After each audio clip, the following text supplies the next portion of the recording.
Previously on All Relative, defining Diego. Let's all put our hands. Diego, have a great game. Me, Carter, and Gavin look a lot like, except for the glasses and age. Same hair, same eye color, same face, basically. We're not made of the same DNA, but... Similar. What are they going to do for her birthday? Whose birthday? Julia's. Well, they'll probably think about her and be sad.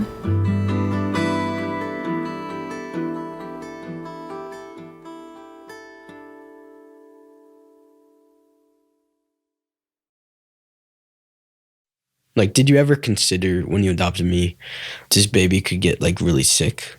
Or did you ever feel like you had to blame Isabel or anything for like, I don't know what I'm trying to say. Send you back? Yeah. Like, damn, can I get a refund? No. Okay, I mean...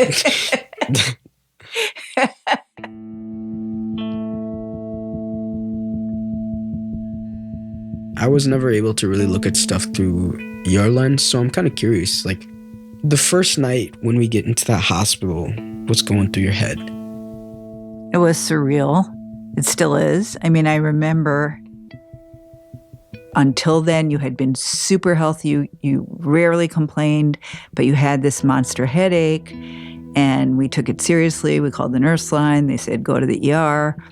They took your blood pressure. They took you in the back room right away because it was so high. And I know you remember this too. They kept changing machines, changing nurses, taking it again, taking it again. I think next time the doctor came in, we said, we're just going to go. We can come back for an appointment or whatever. And he's like, you're not going anywhere. I told you it was serious. Not only are you not going home, but you're getting admitted. I wanted to punch him. This is my fucking kid you're talking about. Like, it's like such an arrogant little prick. Then this news that what you had could kill you. And that there were only, 3 ways for it to end. You could die. You could go on dialysis. You could get a transplant. Your kidneys were failing. One way or another, it was going to get really bad. I mean, you were just 12.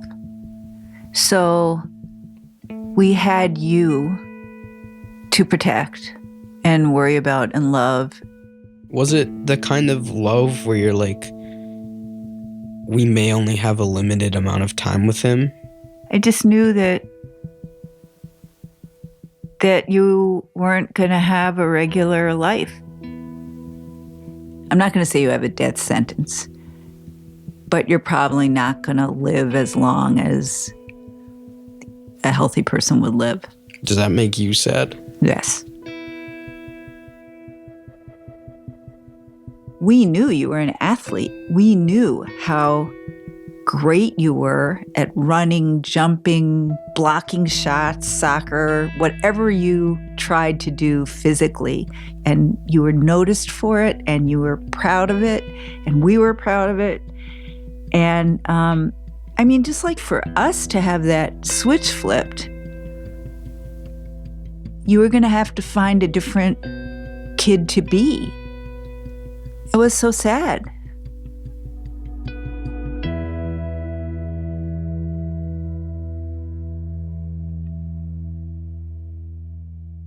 I mean, I think I was really just like preparing for 7th grade. I was focused on school, as dumb as that sounds, and sports. But all of a sudden, there you are, starting in the ER, and a bunch of doctors were telling you had kidney disease. I think I really liked the drama it created. So I was like, oh, cool, this will be a really fun story to tell, why I missed the first day of school. But I didn't think it was going to be like a lifelong journey. I knew it would be at least that. I knew your diagnosis would change the next few months, but also it was going to affect the rest of your life. And even that idea of the rest of your life was a question mark. Like, would you even have a rest of your life? What do you remember feeling? I don't panic. But in this case, I kind of did panic. And I don't cry. But in this case, there were a few nights that I actually cried myself to sleep. Like the whole time you were in the hospital, I did.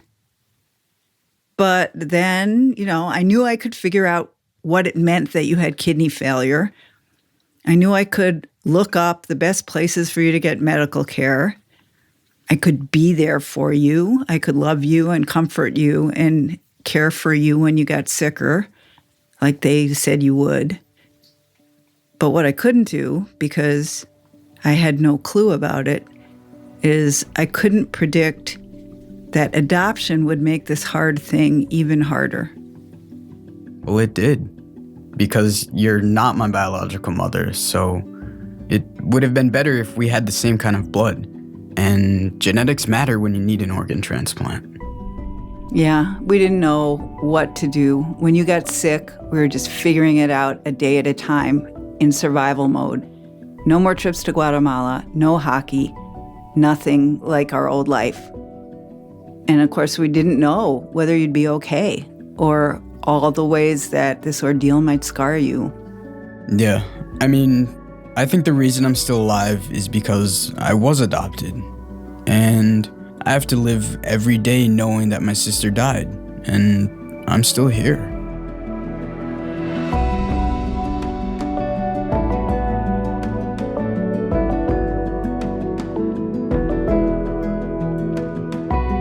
I'm Diego Shikai Luke. I'm Laurie Stern. And from Something Else and Sony Music Entertainment, this is All Relative, Defining Diego. Episode 5, When Everything Changed.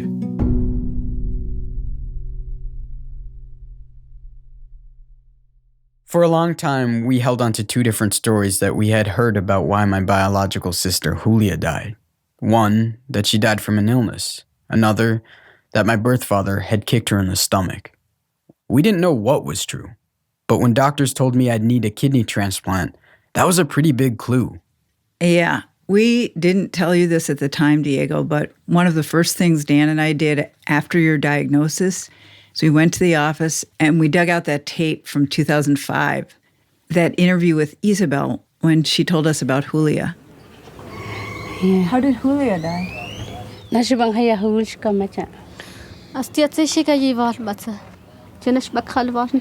a problem in her stomach and her kidney. Then she died slowly because she doesn't have money to take her to the hospital. It was like listening with new ears. There it was, loud and clear. Isabel said Julia had died of an illness of the stomach or kidney. That must have been horrible for you. Yeah, it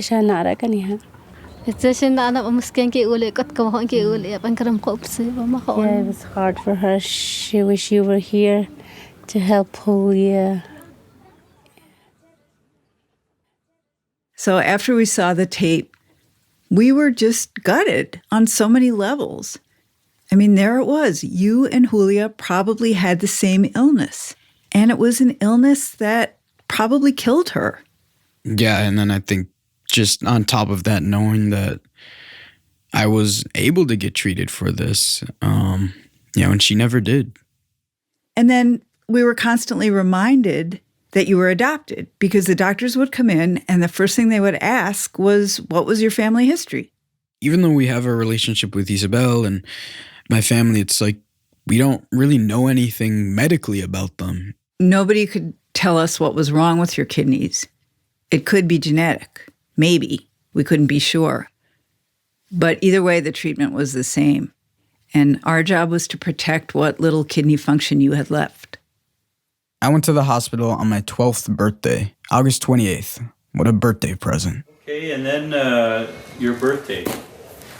Tell me all about your birthday this year. My birthday was the stupidest, dumbest birthday that sucked. And I'm always gonna remember.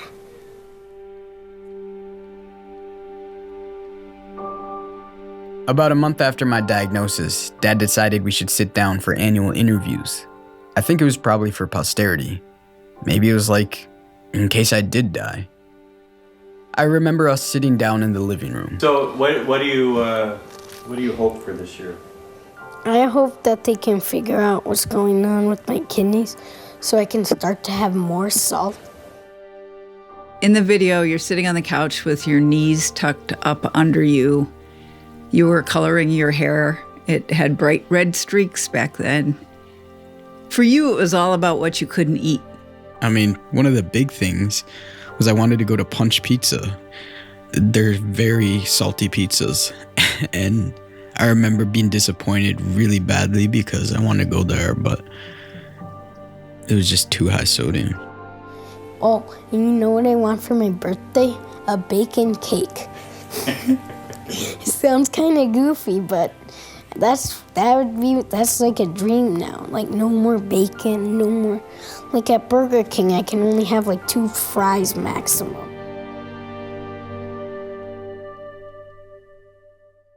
You know, Diego, that diagnosis knocked us back. But at the beginning, the changes were small and manageable. I mean, you know I'm not much of a cook, but I got out the rolling pin and made a low-salt homemade pizza, and for a while, you actually ate it, so you could have pizza again. But then, gradually, the changes got bigger.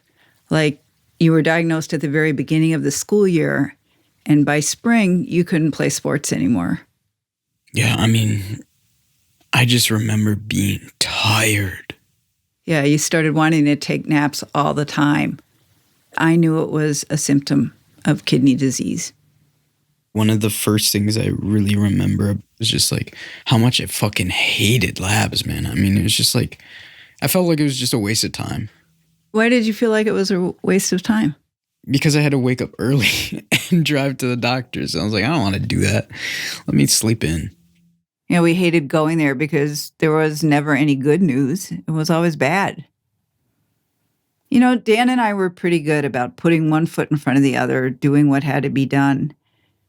But sometimes all the crap you were going through, it really got to us. There was a time he was in a hospital room, and they were coming to wheel him away for a procedure, and he had been doodling on a piece of paper. And so this day he gives me a doodle and says, "Here, Dad, hang on to this," as they wheel him out of the room. And I thought about the doodle, and I thought, you know, this could be one of the last things that I ever see from him. And I just got, it just really, that's when it hit me. It's like, oh my God, this, you know, he could die, and this could be the end of his life. And here I sit with this stupid fucking drawing of some Smurf or something. And I felt just terrible about it. My kidneys were just getting closer and closer to total failure. I can't feel it, but, yeah. When you say you can't feel what? The kidneys, like, going. Right. Another year, another interview with Dan in the living room. This time, I was 13. So you don't feel any different. You just know. You know. Yeah. Yeah, that's kind of what makes it worse because, like, I don't think I really know if it was, like, starting to fail or not because you can't feel it, but you just know, and it's just like a time bomb that you can't see, but you can hear it, and you just don't know when it's, like, I'm tied behind a pole looking this way at a wall. There's a time bomb behind me, and I can hear it blinking in any second. It could just go off, and that's kind of what it feels like. You're just waiting for that explosion or the transplant to happen. Yeah, it sounds really hard to live with. See if you survive. She's crying. Yeah.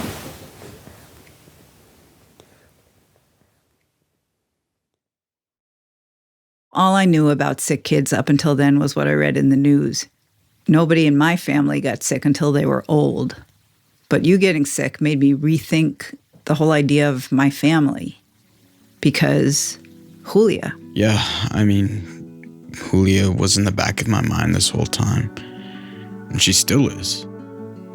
Before you got sick, I thought of her as your biological sister. But now I could really feel how strong this link was between you and Julia and me and all of us. I hadn't seen the full picture of what our family was.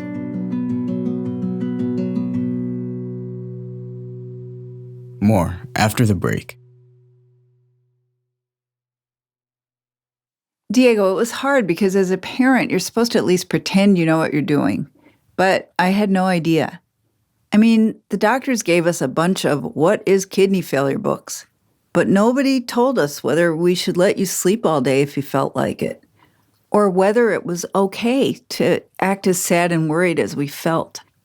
I mean, the diagnosis would have been awful no matter when you got it, but there was something about it being on your 12th birthday. I mean, there you were, about to wrap up childhood and enter your teenage years, and you were completely ambushed. I think we all were. Yeah, we were. And then as all of this was going on with your kidneys, you were turning into a teenager. I was pissed. So I remember the first time I got expelled. It was at lunch. And I brought a lighter to school. So I was lighting it up at the table, and the teacher walked over and was like, "What's going on?" And I said, "Fuck you. You're a bitch." And I ended up throwing an empty milk carton at her, and it hit her in her head. Yeah, in the interviews, you and Dan talked about your behavior issues. In this interview, you were 13, and your face was looking kind of puffy. I might have deserved it. I don't know, because, life plays out with what cards you get, and maybe I did something wrong, like in poker, whatever you call it, when you have to, what is it called when you fake that you have a bad hand? Bluff. I had to bluff, like I bluffed wrong or something. I don't know. That's kind of like, I'm just saying it could have been my fault. I don't know why. But I can tie anything to anyone.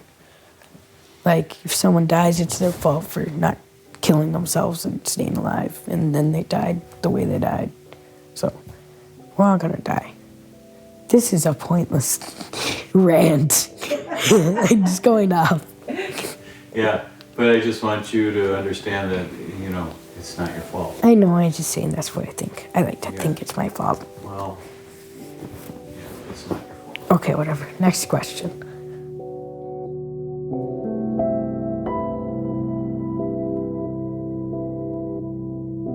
Back then, you were angry and sad and tired, and you were getting in trouble all the time. And as your parent, it was really hard to know how much slack to cut you. Like, did homework even matter? Did school even matter? I mean, I think, honestly, at that time, you guys cut me a little too much slack. Because every time I did something, it would be, "Oh, don't do it again." And so for me, I kept, pushing the limits of, what can I get away with this time? Why were you doing it? These situations I would put myself in was something I felt like I actually had control over. So there was a point in my life where I really felt like I didn't have a lot of control.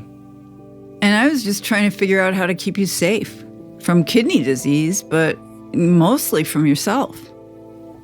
Your kidneys lasted for about 1.5 years. They gave out in January of 2012. That meant you had to go on dialysis. You were 13 and a half. Dialysis was hell.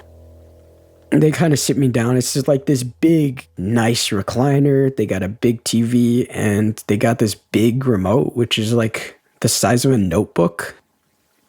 The goal of dialysis is to get all the toxins out of your body. Because my kidneys were failing, I'm scheduled to do dialysis 3 times a week, 4 hours each session. I remember the first time I'm looking down at tubes sticking out of my chest connected to my heart. There are 2 tubes hanging, and I see my blood go through the tube and kind of snake its way up to the dialyzer, and then we watch it come back. It's like 2 licorices into your chest. Blood will go out one and then come in the other after it goes through the machine. So, I'm going to have to move your machine over to see how that wire is a little tight. Just don't move too fast.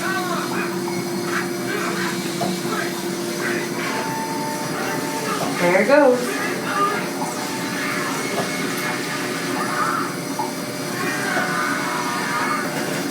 Wow. That's amazing. What? Your blood coming and going. I'm really just stuck there, kind of at the mercy of this machine. And the first couple weeks go by, it's pretty good. I can just nap, I'm tired, and then they start taking off more toxic waste. So they're taking out 2 pounds and then 3 pounds. And that is when the cramps began. I remember the first time it happened, it started with my pinky toe, like it just started curling in, and then like all my other toes started to curl in, and then it worked its way to my heel, to my calves, then it was in my abdomen, in my fingers, in my neck, in like every muscle was just constricting and cramping. And I would end up in like this fetal position, begging for them to take me off. Like, just end it. Just take me off. And of course they couldn't because, it's the only thing keeping me alive. Okay. What did you think about the part? Is it about what you expected? Better, worse?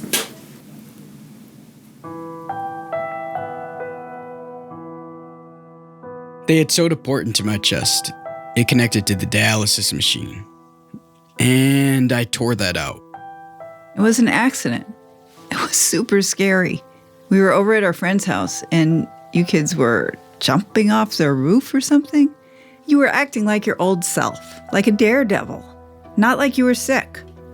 And then you came into the kitchen and told me you thought you had dislodged something. And so I end up in the ER with this nurse. And eventually I was like, okay, I gotta pee. And she's like, okay, I'll come back. And I was like, no, like I want to go like by myself. Like, just let me go to the bathroom. And she's like, nope. I start unhooking my port from like the antibiotic. And the nurse comes towards me and I'm like, if you come near me, I'll hurt you. And she kind of walked over to me to try and like stop me from doing it. But I ended up kicking her. And she just like flew back against the wall and left saying, I'm not working on that little shit anymore. And I'm just, bawling my eyes out. And Dad just hugs me and is like, it's okay. Like, it's gonna be okay. I just told him, like, I don't want to die tonight. But the nurse ended up pressing assault charges. A pediatric nurse in the ER who you'd think would have known something about sick, angry 13-year-olds. On top of everything else, now we had to deal with juvenile court? Yeah, I dealt with it by getting thrown out. How stupid do you have to be to get thrown out of juvenile court? We walked in, and it was all black and brown kids, and they gave you a form that asked what race you were. And I put down human, duh. And then we handed it in, and the guy in the uniform behind the bulletproof glass handed it back to me and called me a smartass. Yeah, and then you had to rip it up and tell him to fuck off. And, then he called the sheriff's deputies to haul me out. You thought you were so tough. And I thought, Now the shit's gonna rain down. But then you fixed it. Yeah, I fixed it because I could. I mean, everything we're talking about goes to privilege. I'm white and middle class.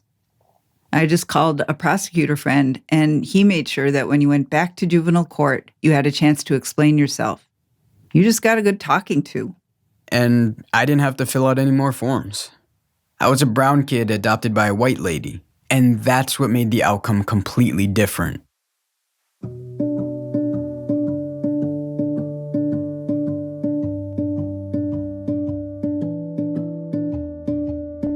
When I looked into it, I saw that other people with kidney failure got organs from family members.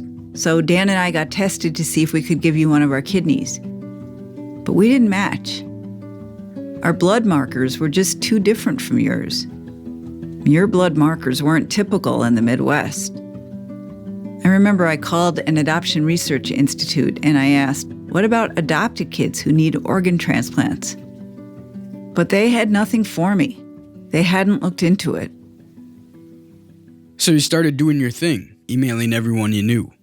Yeah, I sent an email to about 30 friends explaining the situation. I knew it was a long shot that any of them would be willing to do it, and an even longer shot that any of them would match. But then, Melody stepped up. Yeah, Melody from work. You know, I didn't know her very well. I just knew she had young kids, and her parents were from Taiwan. You know she wasn't a perfect match, right? But she was good enough to do the transplant. What can we say about how generous that was? But, you know, every time I thanked her, she made it sound like it was no big deal. It was just part of her faith. Yeah, but it saved my life. On August 1st, 2012, I ended up getting a kidney transplant. You know, I was excited. I was nervous. I just remember the week before, I'd wet my bed like 3 times, and I didn't have control of my bladder anymore. And so it was this big relief, and also this big question. I remember standing in the hospital room and looking out the window in my gown, and thinking, what's it gonna be like when I get out? Stay with us.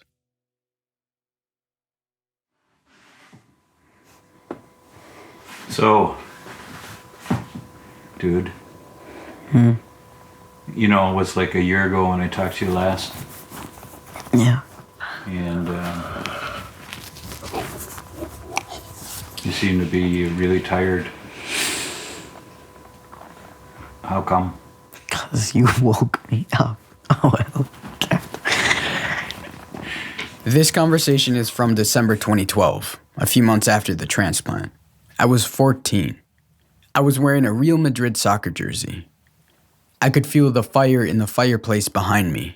You were done dyeing your hair, but your eyes were swollen from all the meds you were taking. You didn't look well. What about your lack of friends? I don't mind that. And what about your lack of activities? That's fine with me. So it doesn't make you kind of sad that you don't have anybody to hang out with or anything to do? Mm-mm. You were through the transplant, but you weren't done being sick. You were sick and angry and surly. I thought physically you were probably getting better, but I wasn't sure where your head was at. And I really wasn't that sure about your body either. Do you think you're recovered? I don't think you're recovered yet. Mm-mm. Why do you think you aren't recovered? Because I still don't feel well. The meds aren't right and everything. I'm out of breath and my cartilage and bones are in a lot of pain. And my teeth, I have the inflammation of gums, and the dentist said that I might need to get a laser thing to cut open my gum and remove it. All this stuff. Did my mom tell you about that? Yeah. That whole winter, I was like, whatever, go to school, don't go to school. I just mostly wanted to sleep. Yeah, and you had lost a year. You had to repeat 8th grade. So that spring, you started back at a new school, and it was great. We loved it. And I thought things were looking up. I mean, maybe we were going to finally catch a break. Until, do you remember that morning in April? I was feeling a lump grow around my neck. Like I had it for like 2 or 3 weeks before I actually told anyone. But it got bigger and we were like, okay, let's go get it checked out. It looked like a golf ball. Yeah, it was like a golf ball underneath my skin. I was joking with my dad and I was like, yo, I bet this is cancer. And he was like, no way it isn't. But yeah, we put $5 on it and then we got a call to come in for the biopsy results. So, thank you guys for coming in today. I just spoke with pathology, actually just got off the phone with them. And we do have some information back on the biopsy that he had from the lymph node. Would you mind closing the door? I'll close the door, yeah. Sorry. So basically what the lymph node pathology shows is that that unfortunately Diego has lymphoma. Called it. What type of lymphoma? So what it is it's a lymphoma that involves the B cells. It was a kind of lymphoma you can get after transplant. And for most people who get it, it's treatable. When we got the cancer diagnosis, it was just like, okay, what do we do now? What next? Raise your head a little bit up a little bit and then you're back. You're fine. You just keep doing your thing. I'm just telling you so you know what's going on. I went through chemo that summer, and I just remember the nurses were so nice. You know, they'd come in and play games with me, but, you know, mostly I just wanted to sleep. I didn't lose my hair, and I didn't throw up once. And on August 15th, 2015, I got to ring the bell just before my 15th birthday. And I never knew until you did it that ringing the bell is a worldwide signal that someone is done with cancer treatment.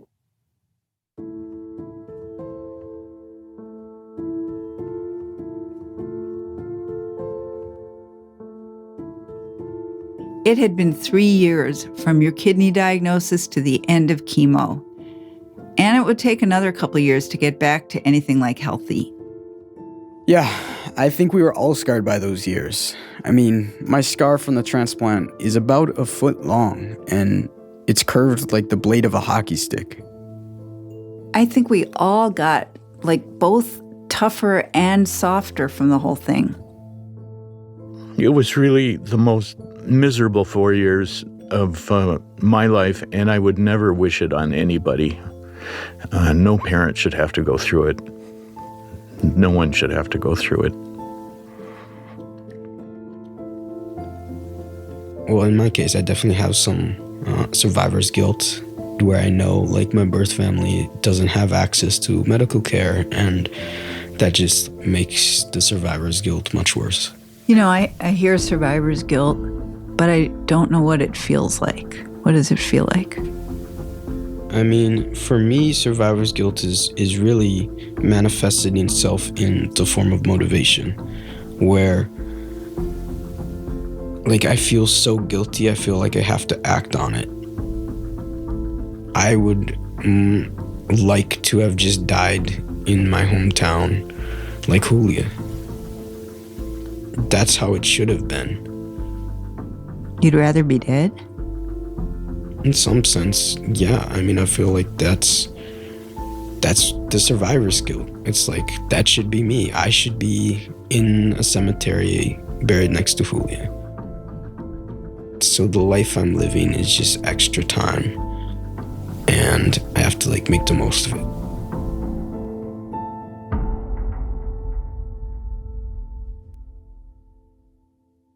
You know, Diego, I don't know how many teenagers have to confront mortality or survivor's guilt, but you were dealing with those things your entire adolescence. I mean, in some ways, the whole thing helped me understand how privileged I am. To get medical care, to get help in court, all of it. I mean, you guys found me a living donor. And at the same time, adoption definitely affected my illness. I think even in ways we may never fully understand. But when I think back on those years now, it's kind of like the sickness crowded out everything else, you know? It drowned out so many other parts of me. Like, I never actually got to see my full potential. We'll never know who you would have been if you hadn't been sick. And then even after getting through a kidney transplant and cancer and all the rest of the things you went through, I was sure things would get better, but they didn't. They actually got worse. And for a while, I wasn't sure our family would hold together.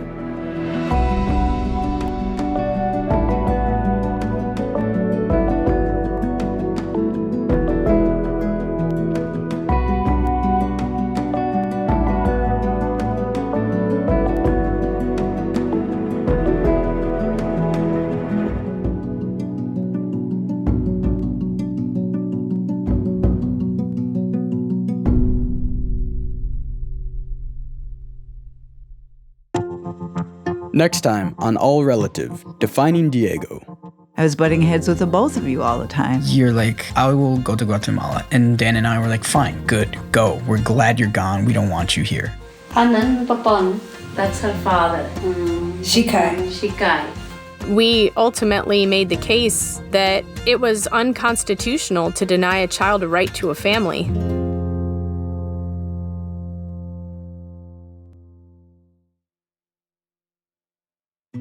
All Relative, Defining Diego is a production of Something Else and Sony Music Entertainment. It's written and hosted by me, Laurie Stern. And me, Diego Shikai Luke. Mia Warren is our senior producer. Associate producers are India Whitkin and Kyra Asabe Bonsu. Executive producers are Lizzie Jacobs, Jude Kampfner, and Tom Koenig. Lizzie Jacobs is our editor. Dara Hirsch is our engineer. And we had additional mixing by Sam Baer. Production management help from Ike Igbatola and Lily Hambly. Our theme song was composed by Gautam Shrikashan. Translation by Dolores Ratzan. Our adoptee consultant is Eric Mann. And a special thanks to my dad, Dan Luke. Thanks for raising me. Nobody brings the blubber like you do. If you love the show, follow us on Apple Podcasts, Spotify, Amazon Music, Stitcher, or wherever you get your podcasts.